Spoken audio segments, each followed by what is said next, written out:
June, looking for the date. June 8th. June 8th.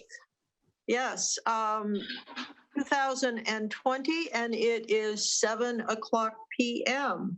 Roll call, please. Director Penrose, Here. Director Lohman. I don't see him yet. I don't see him. There you go. Are we He looking is. for a hotspot? No, Lohman. Probably. No, I see him. He's just getting connected. Okay, we'll get back to his roll call later. Director Blanchard, Yeah. Director Ruddock, Here. Should have the sun hat. Director Dye, Director Dye, Here. Director Lohman.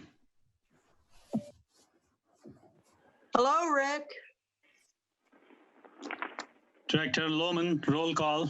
Here, I just finally got everything going. Okay, thank you. Chair Slater Carter. Present. Okay, all present, we can move on. We have a quorum. Good.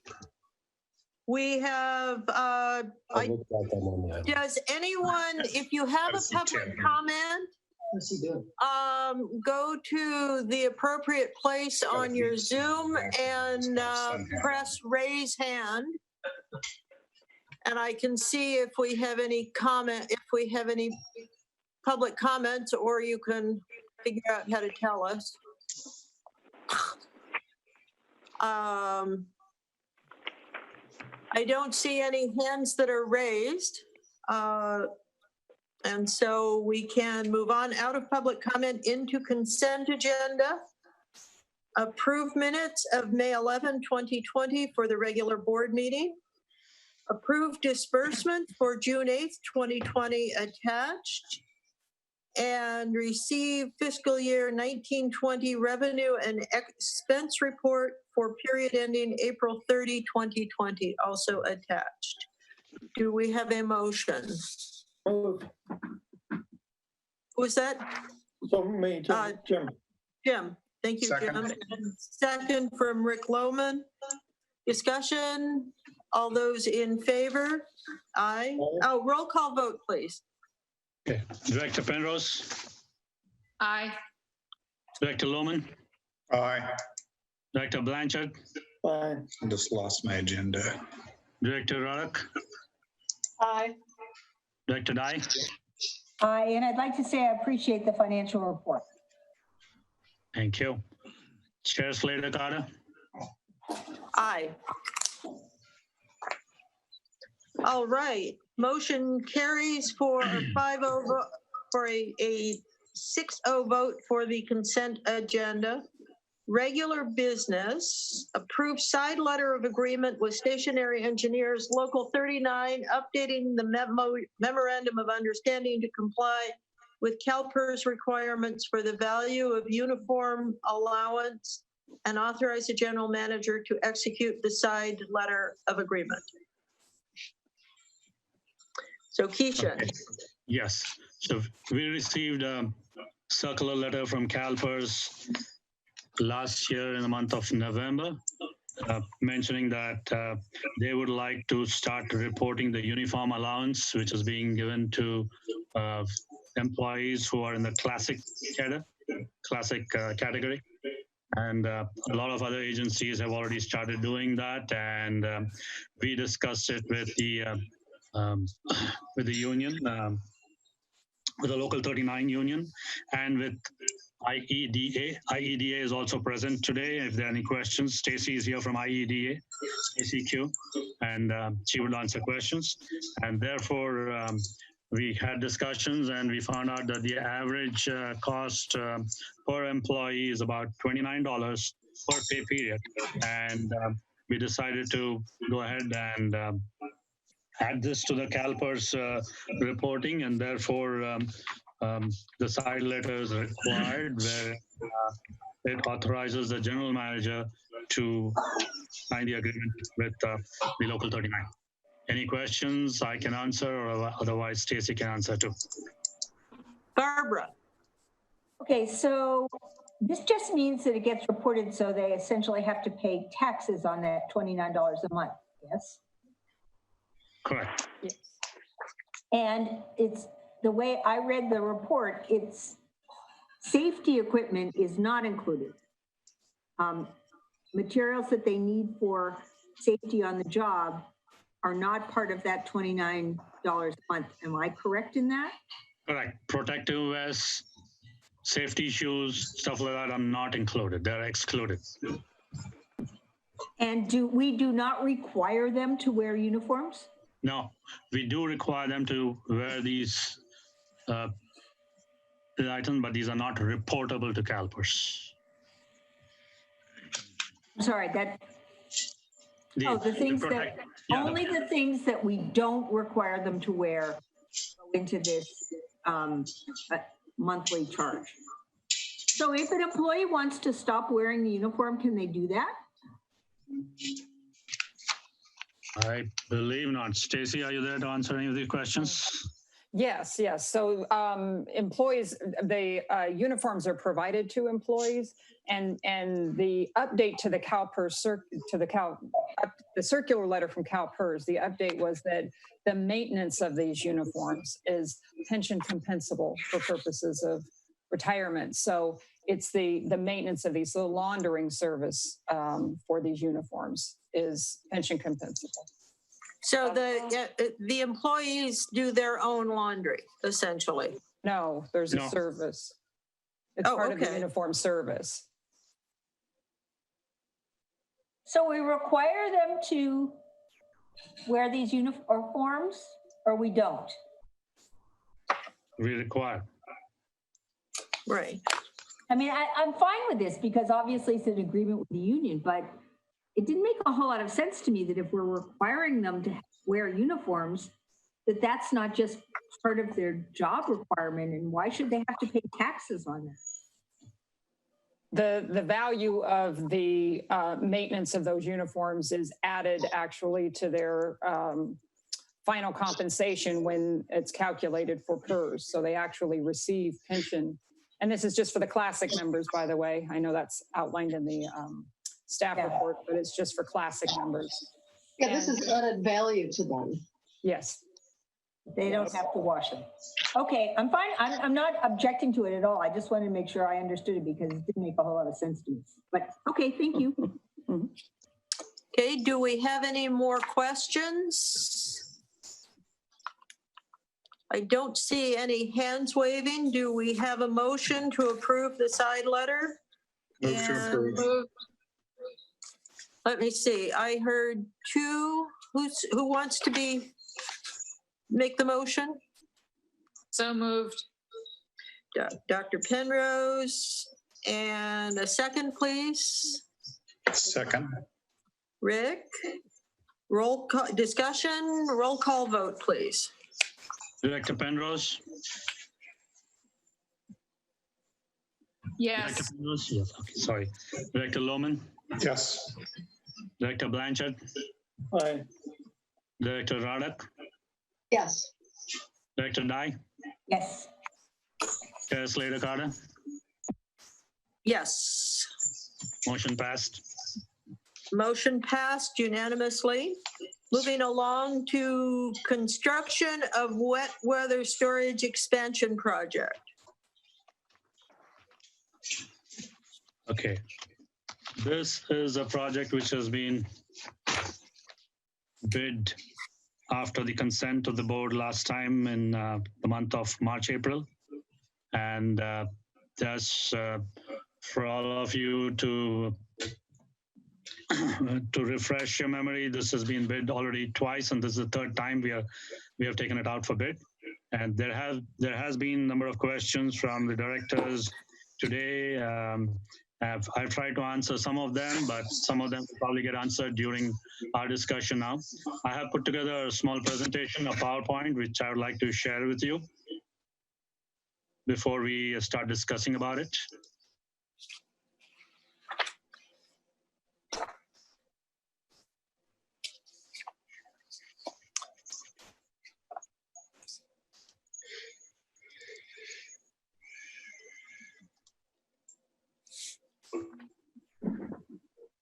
Are you able to see my screen, or I have not shared it yet?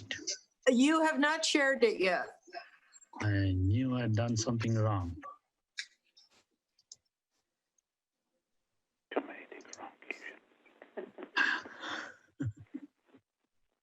Can you see it now? Not yet. We can add this to the general manager evaluation next time too. Oh, yeah. I'll blame it on Zoom, though. Yes, that's probably logical. Oh, here we go. Okay. Can everybody see it? Yep, yep. Yep. Okay, good. So this is regarding the wet weather storage expansion. What are the primary goals of the project? The primary goals of the project is to provide more time to perform maintenance on the pumps, in the sense that if we have to perform any maintenance on the pumps at Portola pump station, we would need to stop the flows getting into the wet well and getting transported to the SAM wastewater plant, and therefore we would need a storage. And this is this wet weather storage expansion would take care of storing the flows during such time that the maintenance is being done on the pumps. And same is the case with the ancillary features, which are air or vacuum relief valves, surge tank, which is in the Portola pump station, air vacuum relief valves, which are in the downstream of the pipeline, and the ability to hold portion of the peak daily flows and release it back into the collection system when the plant influent flows are very low during the night, so that it doesn't mess up the biological aspects in the plant. Additionally, it also serves as a storage tank under wet weather flow conditions. So the primary goals, which I have indicated above, were the ones which were informed to the water board, and based on which we were able to get the ECA or the SEP awarded by the regional board. Now, typically in the storm events, we've had a couple of storm events in the past, and just to give you an idea, since December of 2014 until January 17, we had the two worst storm seasons were December 2014, wherein we had 4.12 inches precipitation, and the next worst was in January, where we had 3.26 inches. And during both these times, the wet weather storage expansion, the present capacity, which is 200,000 gallons, was completely utilized. In fact, in December 2014, we were on the edge. I would say we were very close to filling it up totally for the December 14 storm.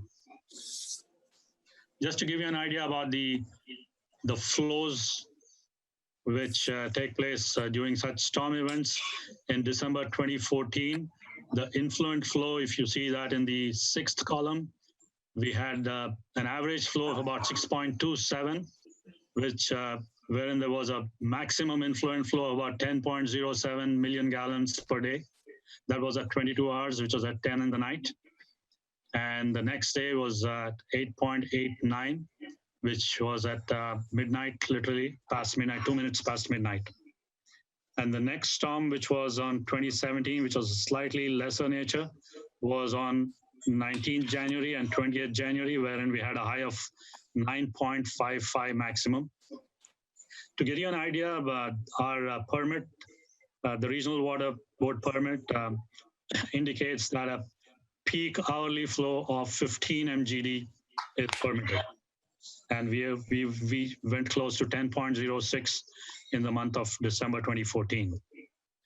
On a typical dry day, which is like, say, 1st of June of this year, wherein there was no the influent flow typically on an average is about 1.2 MGD, and a maximum is about 2.26. So that gives you an idea about how many times it has literally gone up. And I mean, from 2.26, it's gone to 10.06 at the worst storm event that we've had in 2014. So, and therefore, we thought the best thing, I thought, let's see how, let's do some risk analysis of this wet weather storage expansion project. And therefore, I wanted to consider the impact that it would have and the probability that we use the wet weather storage expansion. I gave certain weightage criterias in the sense that impact is extremely high. For certain criteria, for certain categories, I gave high of 5 and the negligible is 1. And the probability for it to occur would be 5 if it is if it is very likely, and if it's very unlikely, it is 1. And typically the assessment criteria, if it's a low impact, low probability, then one need not pay attention to these risks. And if it's a high impact, high probability, then it severely affects the operations negatively. Therefore, this risk should get most attention. So this is the risk matrix that was developed considering the triggering event for a wet weather storage. The first one could be a Portola pump station failure. The pumps could fail for various reasons and the impact could be very high. Impact is considered 4. The probability of it taking place is kind of medium, so we've given it a score of 3. Therefore, the risk score is 12. So it's a high impact, medium probability. The probability of all the pumps failing, we have 1 small pump and 3 large pumps. Could be less, but at the same time, in the case of a storm event, we do not know how the pumps could fail. We've had VFD failures in the past because they were running continuously, or electrical failures, but so this could be a potential failure. Then the major rainstorm could trigger event for a wet weather storage. The probability is high, it is 5. And the impact would definitely be 4 for, as you've seen in the past tables, where if there's a major rainstorm, then the wet weather storage definitely gets activated. There could be a force main failure for which we would have to shut off flows going out of the Portola pump station. If there's a failure, say in any force mains downstream of the Portola pump station, we would have to shut off the pumps, and we would not be able to shut off the pumps for a long time. And therefore the sewer would start getting into the wet weather storage tank, the existing one, which is of 200,000 gallons. So the impact would be medium and the probability would be low. There could be an electrical malfunction at the Portola pump station where there could be an MCC failure. The control panel, main control panel could fail, and there could be electrical burnout or whatever, and they would lose all power to the pumps. The probability is medium, and the impact is low because it's very unlikely that we would have all 5 of them burn out, or we would have VFDs. Probably each one has got a dedicated VFD, and that would not burn out all at once, but we would still be able to fix it quickly. And then you have the natural disasters like the earthquake, tsunami, or wildfires, where the probabilities could be anywhere a high or a low probability. There could be a probability of the influent pump station at the treatment plant failure. That means we have all the pumps which accept the sewer from outside the treatment plant coming in from north and south, and those could fail potentially, and they would have a medium impact and a medium probability because we have backups of influent pump stations, pumps, and it is very unlikely, but still there could be a possibility. And the last would be an excessive flow from the south, which would result in triggering event for a wet weather storage if we were to hold off the sewer coming in from the north, so that the sewer coming in from the south could be accommodated more. Then this could have a low impact and a low probability. We haven't had that where we've had to shut off only because of this excessive flow from the south. So if you see the chart below, if you see the graph below, you've got that in green, yellow, and red, where the green is the safest. The yellow is okay. I mean, it could swing either ways, and more inclined to green, you could see some of them, and more inclined to red, you could see some of them. And the red one you can see is the major rainstorm event, which is critical, which is high impact and medium probability or high probability, where we've said it needs to be addressed immediately. Therefore, what is the conclusion? The conclusion is of the risk matrix is that additional wet weather storage of 200,000 gallons is possible, possibility of bringing the total wet weather storage to 400,000 gallons. Changing the pumps at Portola to a higher capacity will not address issues for pump failures, electrical issues at Portola pump station during storm season, which we've had in the past experience where certain pumps have failed due to heavy usage of these pumps. Changing the pumps at Portola will not address issues of the influent pumps fails at treatment plant. And therefore, what are the recommendations? The recommendation at staff level is to approve additional wet weather storage of 200,000 gallons, bringing the total wet weather storage at Portola to 400,000 gallons immediately. And in future, we could consider increasing the capacity to a total of 600,000 gallons. And just to give you an idea about the various bids that we've received in the past, I've prepared an Excel spreadsheet for all bids starting from June 2019 to the present May 2020. We've gone out for bid for 3 times, as I've told you, and we've considered the average price of the bids. The average price in June 2019 was 1.413. You see this? And the average price in January 2020 was 1.463. So there has been a marginal increase from 1,413 to 1,463. And now the average price is 1,466. So there is a gradual increase in the cost of the wet weather storage expansion since last year. That is all I have for tonight, and I can go back to stop sharing and I can answer any questions. Open for questions and discussions, please. Okay, questions and discussions. Director Ruddock. Yes, Keishan, are you a hydraulic engineer? I'm an engineer, mechanical engineer. But you're not a hydraulic engineer. So not a hydraulic engineer, but we have consultants who are hydraulic engineers who have helped us put together the design criteria for the wet weather storage expansion. And who are those? Come again? Who's the engineer you're referring to? We have SRT consultants who've worked on the design of the wet weather storage expansion in the past and the present also. But they're also on retainer by Montera. So who prepared the risk matrix? It was prepared by me. So what is your credentials to evaluate the risk of this system? My credential is I'm a professional PMP holder who has done risk analysis for multi-projects. But you're not a hydraulic engineer. Yeah, I'm not, but it's a preliminary study. If one wants to do an in-depth risk analysis, we can always do that. Did SRT provide information for your matrix?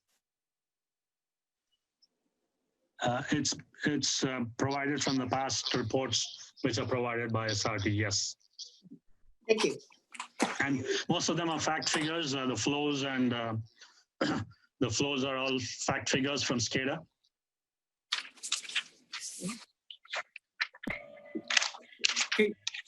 Keisha, this is Jeremy. So you're saying, Keisha, that that the data for this risk report comes directly from Sam? It's from Sam. Via Sam's SCADA reports. Yes, from Sam's SCADA reports. Yes. I was under the impression, Keishan, that we were going to be offered alternatives, that Dan Childs was going to be looking into alternatives, or you were going to be looking into alternatives. And I still haven't seen any of those. I'm wondering what's happening with that. You want me to address the question? Yes, go ahead. Okay.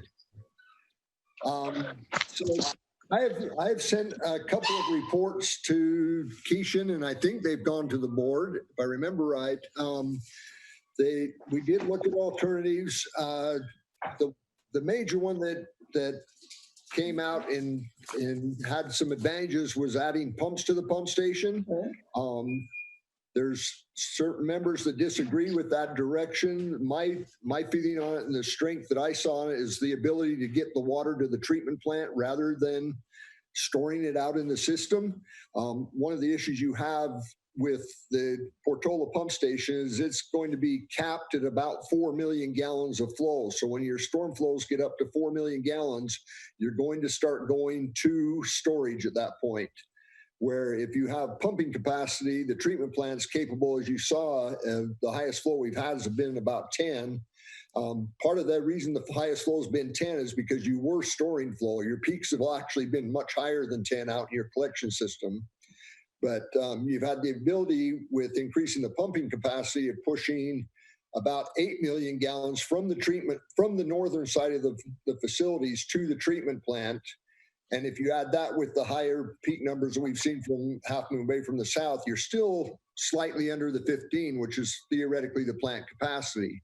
So in my mind, I like that idea. And I've had, as I've stated before, we've had other engineers and operations experts look at it and say, yeah, it makes a lot of sense. Get it pumped down there. Now you do have the disadvantage of you don't have as much storage for your dry weather events. I will honestly argue until I'm blue in the face that the flow equalization is a fallacy. It's not going to work. There's no mixing. There's no way to keep odors down. It's not being set up. But other than that, you do have the advantage of being able to store flows when you have to do some maintenance. You have 200,000 gallons now, which very few facilities have storage out in the fields, but there are some that do, and it is an advantage.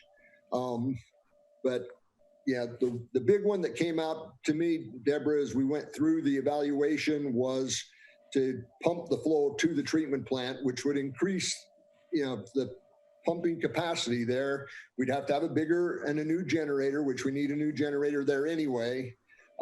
We'd revamp the pump station and take new electrical. But in looking at cost-wise, it's about a wash from what we know right now. It really looks like we're looking at about the same amount of expenditure overall. And there's pros and cons to both of them. It's really a matter of what the board and Sam is more comfortable with. Well, I Barbara, would like to wait a see minute. Deborah, Barbara Dye had her hand up. I believe I was still Thanks, Barbara. speaking. Yeah, I'll wait till Deborah finishes her thought, and then I'd like to jump in. Thank you, Barbara. Okay.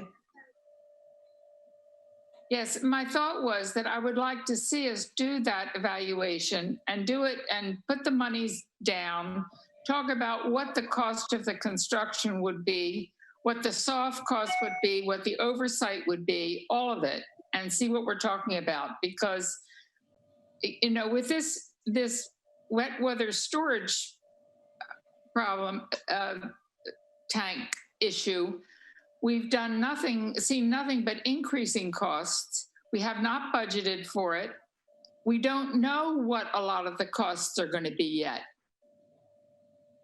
This is only construction. This is not oversight. This is not management. Costs could skyrocket, and they've already skyrocketed. So I would really like to see us do that evaluation. Are you finished?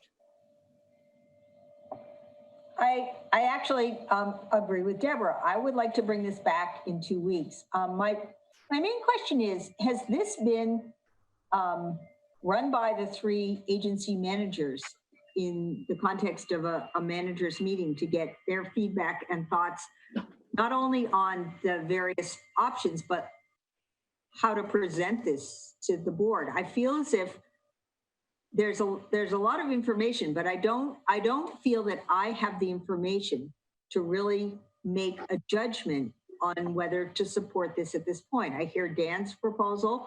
I also understand we just bought new pumps for the Portola pump station. So, I don't want to get into the details of that. I would like to have a discussion tonight, and I would like to bring it back at our next meeting and talk about it further with maybe some of the questions. Maybe tonight we could focus on the questions we would like answered. I agree with Deborah. I would like to see different alternatives analyzed. What are our options? How much would they actually cost? And so forth. So I would like more information before I'm prepared to vote on this matter. If I could just jump in really quickly, Chair Slater Carter, could I Please. just jump in really quickly? Okay, just one thing to Yes, consider. please. It's certainly legitimate and valid to look at other alternatives. Obviously, I'm new on this issue, but just one thing in talking to Carl, there is a separate negotiated agreement with the regional board. Some of those alternatives might not satisfy the regional board's requirements, right? So that's just something that there's certainly nothing wrong with looking at other alternatives, but we may wind up doing an alternative and still having to pay the $300,000 to the state water board. Can I jump in there? And at our next meeting, we should hear, we have experts who have dealt with the regional board on this issue before. We should find out if they have any flexibility regarding other issues. Or, I mean, is it this or nothing? Are there other options? I'm not saying we should plow forward with something that they wouldn't approve, but unless we ask them, we aren't going to know. And I don't think. Keishan, have you talked to the regional board about reducing the size of this project or about alternatives? Yes, we did talk to the regional board last year when we received the first bid of prices, which were high. We considered the possibility of reducing to 100,000 gallons. When we reached out to them, they advised against it. They said that it would not meet the criteria on which the ECA was awarded. Therefore, they will have to go to the state board again and start the process all over, and they were not in favorable of it. Well, there are some other alternatives. Sorry. Deborah Ruddock. Yeah, so my concern is not just alternatives, but I'm very concerned about it because that was our direction at the last meeting.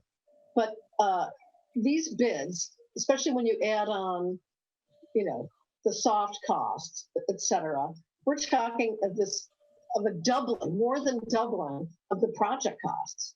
And Half Moon Bay is really concerned about that. And we're not going to consider this outside of a budget amendment. So that's going to be the arena where we talk about this. And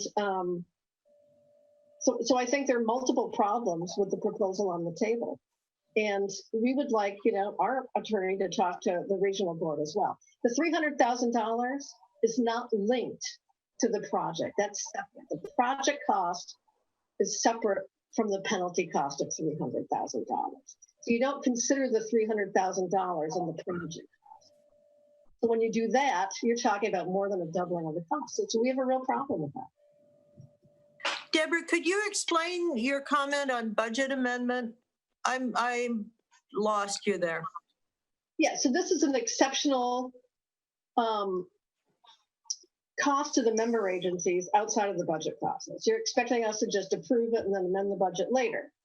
But we would want to consider this as part of a budget amendment. If we're going to go forward with this, we would want to approve an amendment to the budget first that reflects all the costs instead of approving it at SAM and then going back and approving some amendment retroactively. We're in the middle of a budget process. Thank you. Jeremy, you started to say something? No, I think I covered what was needed. I mean, there's things we could look at. Could we potentially, and this is just Keisha and I were just talking before the meeting, could we maybe do 100,000, could you do it in phases and still meet the regional board's requirements, but maybe spread the cost over time more? I mean, there may be other things that could be looked at. And I'm going to review the agreement itself. I did not do that before tonight, but I'll review the prior agreement for the ECA with the regional board, and I can, at the next meeting, certainly provide additional clarification for the board as to exactly what was previously agreed to and what wasn't. Barbara? And Jeremy, Rick will follow Barbara. You should be aware, sorry, Rick, but this pertains to what he said, that GCSD is planning to build a park on that property. So phasing it has some issues. We don't expect to be ready to construct anything until well after a phase 1 of this project could be installed. But then when you're talking of phase 2 later down the road, that's going to be a real problem for us. So just keep that in mind. Maybe that's not a good alternative. We were just trying to think of, are there other ways to address some of the cost considerations? And I know, maybe but that is not. phasing has problems. Okay, No. Rick? Yeah, Dan said, I'll have to just call it the Dan proposal if that's okay. He said the prices are basically equivalent. Half Moon Bay is saying, well, we can't trust the wet weather version because we don't know about oversight and expansions and future costs and maintenance. I would have to say that probably the slightly more complicated version Dan is proposing would have not only all those same considerations, but possibly even more. We have a situation where we have an approved project. We have one that has zero maintenance, other than a cleaning, I guess, occasionally. No moving parts, gravity fed. It's operationally tested. It works. Against a proposal that's relatively complicated, has more points of failure, since the other wet weather project has none. We have an approved project with the regional boards. So it seems like, I don't know why we're arguing this. It's other than Half Moon Bay doesn't want to do it this way. So certainly willing to look at thousands of alternatives. If the more we look, the closer we get to doing nothing this year. Does Half Moon Bay have a fluid hydraulics engineer who says that if we get a huge rainstorm, we have no danger? I would like to know that. Kishen's presentation, which is the obvious thing, that the danger is a big rainstorm. Anybody who believes in climate change knows we're going to get some big storms sometime. And we are totally open at this point to more millions and millions. You think this is expensive. Wait till we have another overflow because we did nothing. That's all I care to say now. Hey, Deborah Ruddock?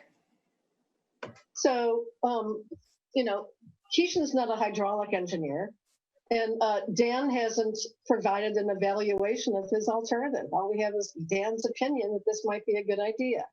Still, weeks later, we don't have an evaluation, a sound evaluation, engineering evaluation of that alternative. Sorry, Dan. So what we've been, talking about previously is, we're happy to support an independent evaluation, not our engineer, not your engineer, but an independent engineer. And let's see where they come down. We can't support something that's twice as expensive as originally proposed, and that is based on some specious assumptions like, flow equalization. So, we need some hard data here, and we need to amend the budget up front. I need my council to consider the additional cost. I'm not going to vote for it here and then send it back to them to vote retroactively. I'm not going to strong arm them into voting for it. So, Well, so you're asking, Deborah, you're asking to have your counsel, which would be to say your attorney, evaluate the work of an engineer. Is your attorney also a hydraulic engineer? I'm not saying our attorney. I'm not saying our engineer. I'm talking about an independent engineer. But what we need is some independence here. All we have right now is Montera's retained consultants, front and center in this project. SRT is retained by SAM. It is an independent engineering firm that works for many other water and sewer agencies. That's its specialty, is water. They work for you. That's a conflict. It's not a conflict in engineering. And I'm surprised that you feel so emotionally vested in this, and I'm disappointed, but it's no surprise. I will say that you're disappointed. Catherine? I'd like to finish, please, guys. Thank you. It has been a long-standing policy of SAM based on peer reviews and this policy was adopted based on the peer reviews in the late 1999, 2000, somewhere in there, to put in a storage system to handle wet weather flows instead of the Corollo designed and pushed for parallel force main. It was decided that it was too expensive at that point in time, and that was the first alternative that was presented. That was why Half Moon Bay and Montera and Granada chose to go and get a peer review and get a request and get a program together to stop these flows. The first project, the Walker tank, the 400,000 gallon Walker tank in Montera, was actually built by all three agencies through SAM. And somehow, Half Moon Bay decided that this agreed upon policy and practice of putting in storage for when it was needed, as opposed to a parallel force main, which would not be needed even today with our low dry weather flows. Half Moon Bay has stymied and stalled on this. This project would have met our engineering estimates, the SAM engineering estimates, had it been built when it was first designed and proposed and adopted. It hasn't been, and so like everything else, costs are going up. The longer we wait, the more the costs will go up. And I certainly don't want and can't vote for us to build a specious, untested plan when we have something that already works. So I would suggest that we continue this item until our next meeting. And once again, I will ask Half Moon Bay, either through its staff members or its SAM members, to get the questions in writing to management so they can be answered prior to this coming up on our agenda again. Jim, Jim Blanchard, are you raising your hand? Yes, I was rearranging my seat. No. Okay. So, if barring any objections, I will ask us to move this and continue it to the next meeting. One more comment. Senator Carter, you have Rick, I'm sorry. You're on. I see Rick and then Barbara. Yeah, real quick, and I'm perfectly willing to extend this forever until we have a rainstorm and get a couple more $1 million in fine. That's fine. I'm objecting to Half Moon Bay complaining about the price of this project when the equivalent project they want super evaluated, which they're obviously favoring, is the same amount of money. I don't care if the original price years ago when we wanted to do this was low and now it's high. It's the same price. It's the same budget change. It's the same dollars. It's the same everything. So if we're going to compare costs, let's say they're both the same price and both have the same budget problem. And I'm super tired of the my contractor, your contractor crap. Recently on the Granada pipeline, when you decide to stop that, you tacked on another $100,000 to your two consultants, and fine, we go along with that. But this whole thing, consultants are the person who has the best price, and this is SAM policy, the qualified contractor who gets the lowest price gets the contract. Is anybody arguing with that? I would really like to know that. SRT, who Half Moon Bay doesn't want because it's, quote, our contractor, ignoring all the other people they work for, always underbids all the big contractors like Corollo and all those people in the past. And we're talking money here, and we're talking policy. And if Half Moon Bay wants to say, we're never going to do a and we want to get them disqualified from the bidding process, let's go down that path. But if they're winning all the contracts and doing everything they're supposed to and always have, what's the problem? And that's my last comment. Let's just continue this Thank you. and just keep stalling forever. Barbara. I agree with the concept of the fact that consulting companies, because they work for one other agency, doesn't make them suspect, but that's not where I want to go with this. I would also encourage that we get some feedback from our agency managers. One of the things we've been working toward is including agency managers as an advisory group for SAM management. And I think we need to use them. And the fact that there's 3 of them means you're going to get 3 different perspectives. They don't all agree on everything, just like the 6 of us don't always agree on everything. But I think it's a valuable resource. And I would really like to see before this comes back, and I'm very supportive of bringing this back because I have a lot of questions about this. I really support bringing it back, and I hope you'll get some feedback, perhaps in a group, one of your meetings with the agency managers to help us move forward in evaluating this project. Thank you. Okay, I did check with our manager today, and he says he has talked to Keishan about it, and he supports the project, and he supports getting it done quickly. So I believe at least between Clemens and Keishan, there have been discussions. Deborah Penrose. Yeah, when I asked for an evaluation, I didn't ask for 1,000 different projects possibly evaluated. I asked for 2.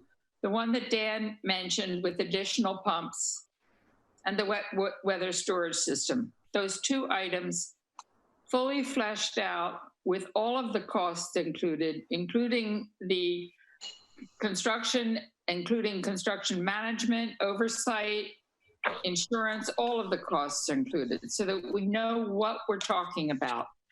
We've got time now. We asked the Regional Water Board for an extension. We were given an extension. Let's do it right. I don't care which one we end up with.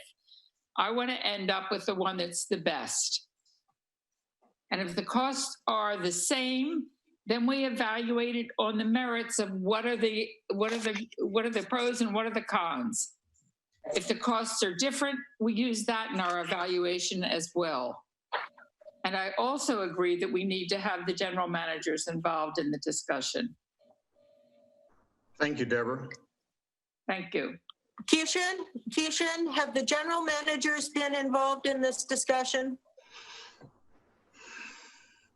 After the last bid, which came in a couple of days back, I just sent the information of the bid price details to the general managers. I didn't receive any response from them. I did not initiate any meeting or anything, but I did keep them informed. Thank you. So I will go back to continuing the meeting, but I think for fairness of process and transparency, the questions from each agency need to be in writing so they can be included in the staff report so that we can make sure that everybody's questions have been answered, and we need to know a timeline for that. And Keishan, I see your hand is up. Okay, I had one question. I see that the board would require evaluation of these 2 options. One is the wet weather storage expansion, and the other is the pumps at Portola, which Dan has already given his opinion. Now, my suggestion is that since the wet weather storage expansion has already been evaluated, would the board require Dan's proposal to be peer reviewed by an independent consultant before we bring it back to the board? I think I would vote yes on that, but I'd like to put a dollar cap on it. I would, Catherine. Let's take a straw poll from the board. I'm okay with the comparison, but slightly different take than Keishan took. I don't, yes, the wet weather project with no moving parts has been evaluated 100 times, but what I would like, if we're going to spend more money on an independent review, not just to review Dan's proposal, is that good or bad, but compare it to the other project, which is proven, has no moving parts, et cetera, et cetera. Because prices being equal, I can't conceive of a hydraulic engineer, and I'm only one course off being that myself, would say, I want this really complex, high pressure project versus one that has no moving parts. So I would like that independent consultant to compare the two, assuming the prices are relatively the same and both going up at this point, and say, I prefer this complex project over the simple one. I would like to see that evaluation done too. I was under the impression that we hired Dan Childs as an expert and as a consultant to help us.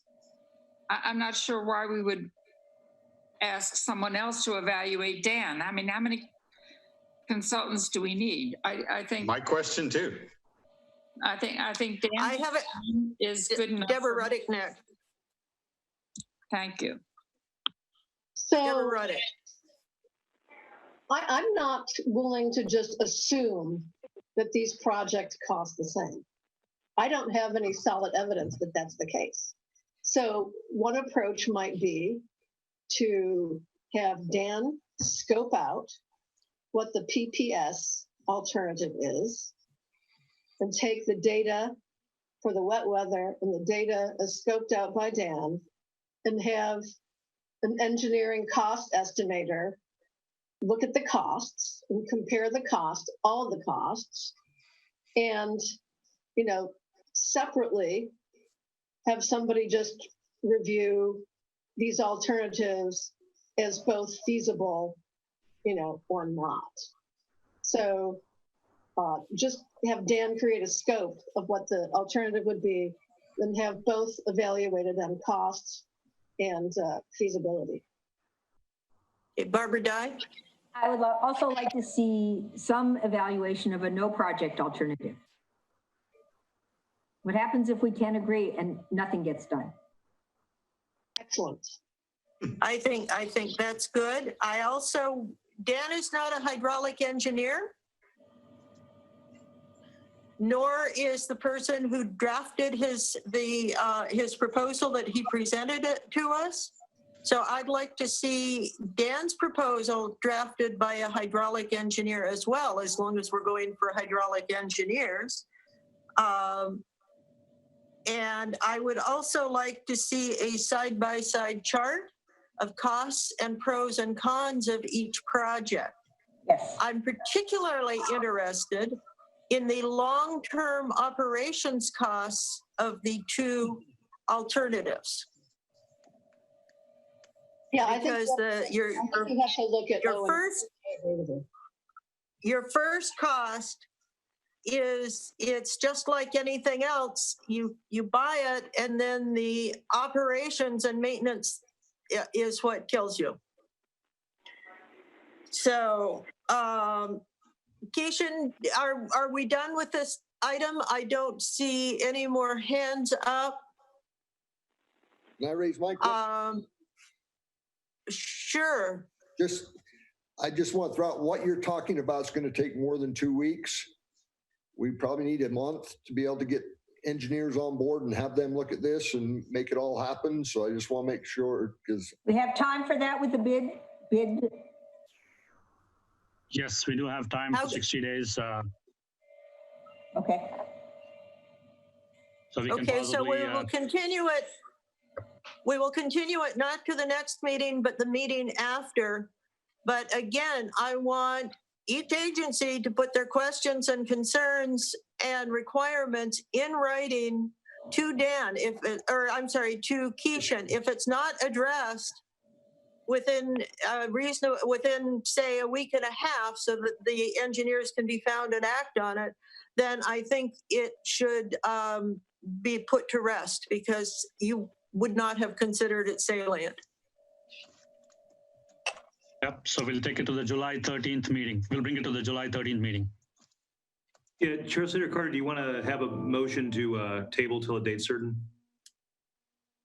Let's do that. Can I get a motion, please? So moved. Second, Thank you. That was Dr. Penrose, and a second. second, So pleasure. that was Barbara. Barbara. Oh, that was Barbara, and a second from Jim Blanchard. Thank you very much. Roll call vote, please. Director Penrose, Yes. Director Lohman, Yes. Director Blanchard, Yes.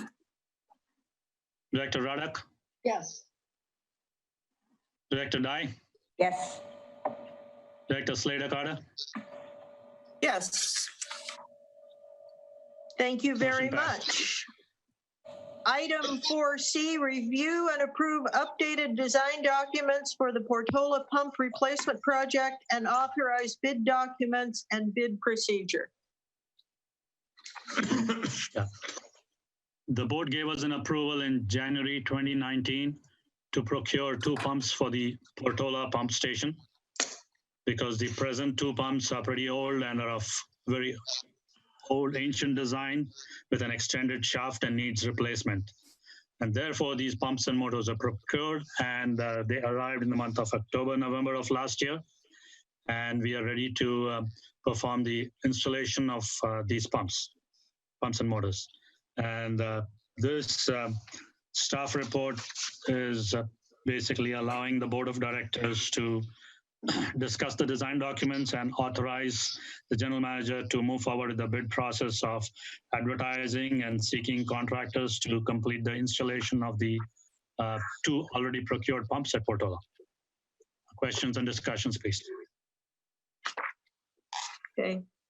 I have a question. Jeremy, did you review this as part of the agenda? Yes. And did you see any problems with it? I did not, but I'm happy to try to answer any questions if anyone has any. Okay, let's move into board discussion. Deborah Ruddock. Yeah, so my concern is approving this tonight might prejudice our ability to do the Portola pump station alternative for the wet weather storage. I'm just wondering if we ought to hold that back as well until we make some sort of, decision about how to move forward.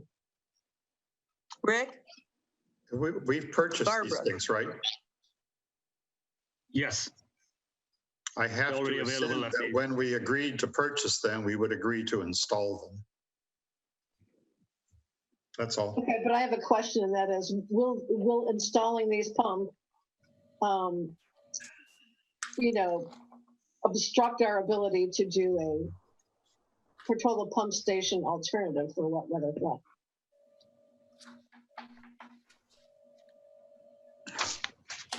May I?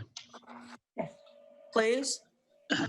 Yeah, so I do not know what the alternative would be. If the alternative is for a similar alternative which Dan had already suggested, and his suggestion was to use these existing 2 pumps. And if we move this date of going out for a bid by a couple of weeks, we would then run into wet weather season, and it would be difficult for us to replace these pumps at the Portola pump station, because we would be then running into November and December wherein we would not be able to demo certain pumps and pull out pumps. So it would be important that we go out for a bid at the earliest possible. Okay. Dan, Barbara can you Dye? But I don't understand. These would be replaced by the higher capacity pumps that are proposed for the alternative project. Can you explain? No. It sounds as if you put these pumps in, then we'd have to then take them out and put in bigger pumps? No, there are 4 pumps at Portola pump station, and these 2 pumps would replace 2 old pumps, ancient pumps, which are of old design. So that would still lead us to 2 pumps, which could be replaced with bigger pumps. Oh, okay, got it. Thanks. It doesn't sound Okay. like this would prejudice anything, so. I'd like to hear Dan's opinion about that. The only thing I don't know is the location of the pumps you're looking to install right now, Keishan. Are you putting them in the middle or on the outsides, or where are you putting them? Yes, it's going to be pump number 2 would go on to pump number 4 position. And pump number 3 would be replaced with the new pumps. So it'll be 2 and 3 will be new pumps. It would work with what we're proposing then, because we would want to be in 1 and 4 with the 2 new big pumps. Thank you. Okay, yeah, we're Thank not you. touching the small pumps. We're not touching the small pumps, pump number 1 as of now. And pump number 4 definitely needs to be replaced because those are with those long shafts. Move approval. Just one, if I might, just one clarification. It's just inviting bids. The board would still have the discretion not to award the contract. Correct. Do we have a motion? So move. Second, Thank you, Rick. And a second? what's your pleasure? Me. Jim Blanchard, thank you for the second. Roll call vote, please. Director Penrose, Yes. Director Lohman, Yes. Director Blanchard, Yes. Director Raddock, Yes. Director Dye, Yes. Chair Slater Carter, Aye. motion passed. Motion passed unanimously. Let's move on to section 5, General Manager's Report. Yep. The report is in the board packet, and both the manager's report as well as 5A and B. Both the reports are attached in the general manager's report, and if there are any questions, we are here for any questions or discussions. Thank you. Do we have any questions or discussion? Hearing none, we'll move on to item B, receive report. Wait. Oh, sorry, Barbara. No, just, would this be an appropriate point for you to give us a report on the status of the IPS line replacement? Yes, I can. Yes, I can definitely give you a verbal report on that. The Granada Force Main, we completed the hydraulic testing of the HCPE pipeline today successfully. So we are in the process of testing the bypass line, and once the bypass line gets tested, which we hope to do that later part of this week, we would then be tying in the bypass line to the existing sewer line, and then remove the portion which is getting replaced by the HCPE line. The HCPE line is already tested, so it'll be a couple of weeks. I would presume by the end of this month, we should be able to complete this project. Thank you. Hey, Deborah Ruddick.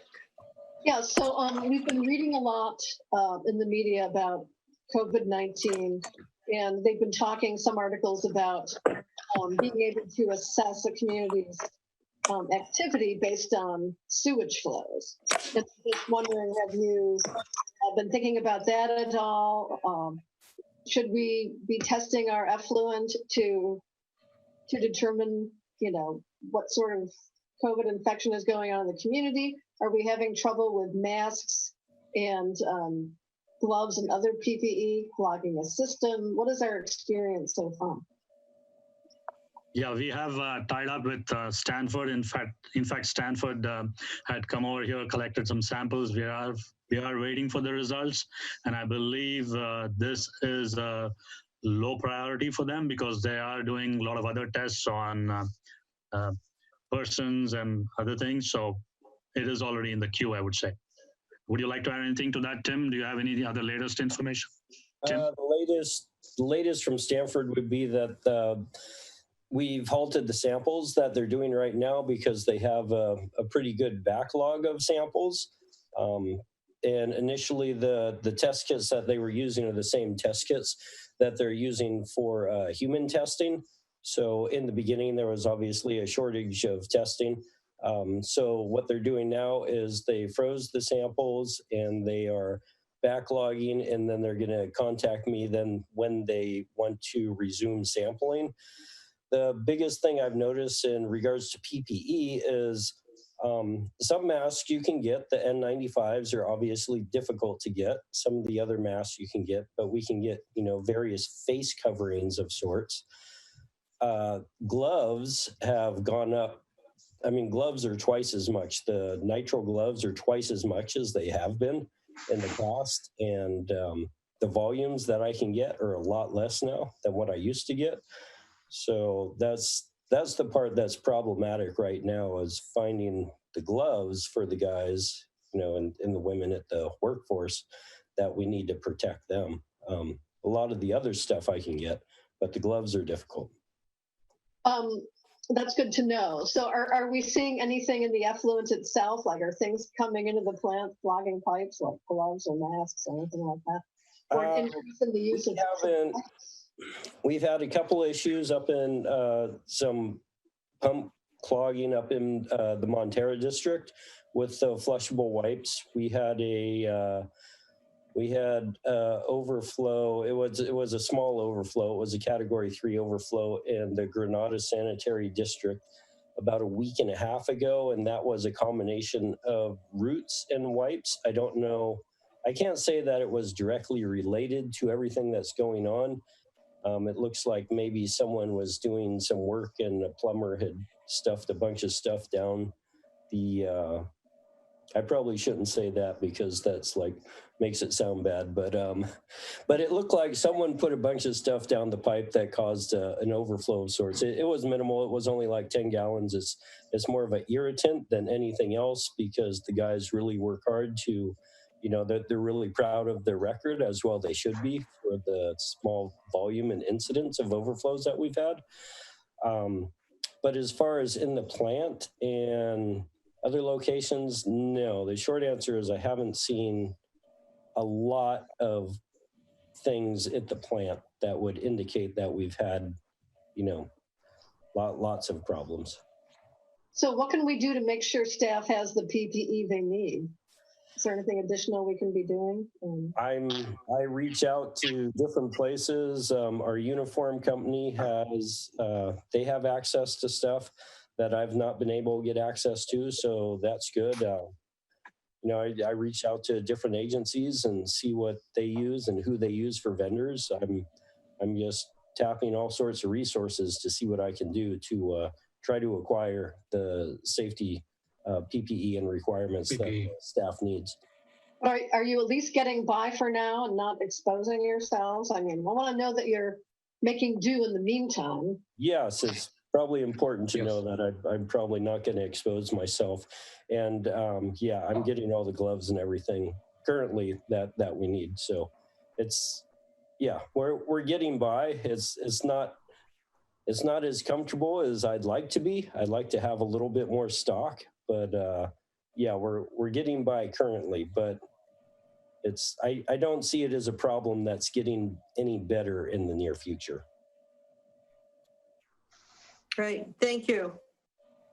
Okay, any more questions for Keishan? I don't see any hands. Boy, this is a slow connection tonight. Let's move on to receive the report from wastewater management specialist for the status of work for organizational management improvement program.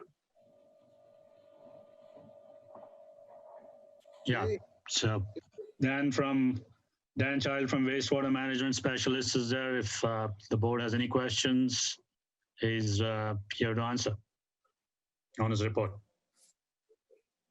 I provided a written report. Basically, the major focus for the last 60 days has really been a combination of the two budgets, the general budget and the collection system budget, and this wet weather issue. So that's been where I've spent the majority of my time in April and May.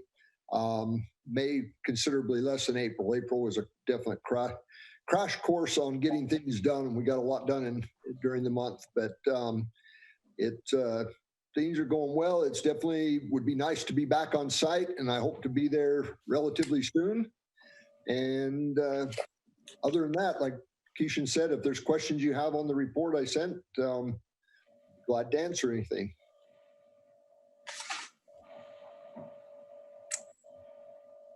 Not seeing any?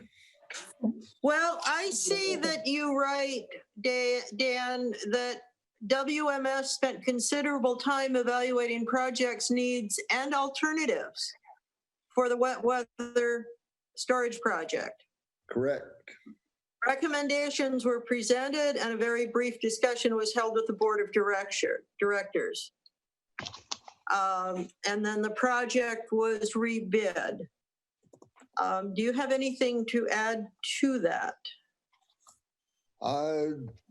Not really off the top of my head. I think we did look at things. I know Barbara brought up a no project alternative, and it was clear back in March, so my memory's a little faded at this point. But we did look at the no project alternative. We looked at the potential of going to 600,000 gallons versus the 400,000 gallons now. And honestly, if you decide to do the flow equalization storage, the storage facility, that's probably a smart idea, just because if nothing else, being able to get in there after the park's built may become an issue. But I think we can revisit all that during the coming weeks and put together a good side-by-side comparison that really gives you the pros and cons of each project. And I think the other suggestion Barbara had that I think is really good is getting with the managers and really going through these alternatives so they understand them as well and can provide input, because they do all have different experiences that may bring something. And I'd love for somebody to jump out and say, hey, Dan, this is why this won't work. And, or somebody to look at any of these projects and be able to find those kind of things. So I look forward to going through this exercise with them. Thank you. Any more questions? I don't see any hands waving. Okay, let's move on to attorney's report. And this is your first attorney's report, Jeremy. And so Okay, yeah, just very briefly. It can be brief. It will be. Just say the county health official in San Mateo County, the Bay Area still has one of the more stringent COVID-19 orders around the state. Emergency reopening as other parts of the state have entered phase 3 of the governor's plan. I guess probably of greatest significance to the authority at this point is, from what I'm hearing, it's anywhere from 30 to 60 days where we'd start to have resumption of normal Brown Act compliance. That could slip. I mean, it could be sooner, it could be later, but that's what we're hearing. Still, people are supposed to only go out for essential activities, but the list of essential activities is growing. In Southern California, other than Los Angeles, a lot of the restaurants are now open. Less of that here, but starting to transition back to a somewhat more normal, well, I don't know if we can call it that, but certainly more businesses and more people being able to go out and less sheltering in place. So just wanted to add that. And with that, are we ready to go closed session? No, director's reports. Sorry about that. No, director's reports. Do I see any director's reports? Rick. You got to look up. Rick, just one quick thing I brought up at the Montero meeting, at our LAFCO meeting last weeks ago, whenever it was. They brought up a bill which started to move forward, but has now been just delayed till next year because too much stuff's happening right now. And that was to have sewer agencies start working with counties to, I'm not sure if the word is assume, but work with, or whatever it is, stormwater management also. I don't know all this. This won't come up until next year, but there's a possibility that we will eventually be dealing with stormwater, not just all the I&I problems we normally have, but also seriously getting involved with stormwater management also. But that won't pop up, hopefully, at least until next year. So that's it. Good. I was just listening to a station in Reno, And they were talking about the upcoming drought for Reno and working on cautioning people about using excess water and working to educate people about the ways of being very efficient in the use of water. Folks here already are, but I found it interesting because they get their water mostly from Lake Tahoe and a few ground wells. So I think it bodes of a drought for us too, and we need to be careful about that. However, as I have said before, the climatologists and scientists are saying that we are going to be having fewer storms, but those that do arrive here will have greater impact. So I think it is very important for us to be aware of that when we're talking about sewers, wastewater, and spills and so on. Any other comments? Seeing none, let's move on. We have the attachment for future board consideration, and we moved the wet weather project, the agreement with the Regional Water Quality Control Board to July 13th. And folks, agencies and board members are going to get your comments into Keishan so they can be answered in the staff report ahead of time. Giving at least 2 weeks for an engineer to work on these. So I would say the end of June, July 1st. Moving along to convene in closed session. Let's, all folks who are not able to sit in closed session need to leave the meeting, and we will reconvene the meeting it's 8:17 in about, at about 8:25. Good night, everyone. Thank you. Good night, and thank you everyone Thank you. for your contributions.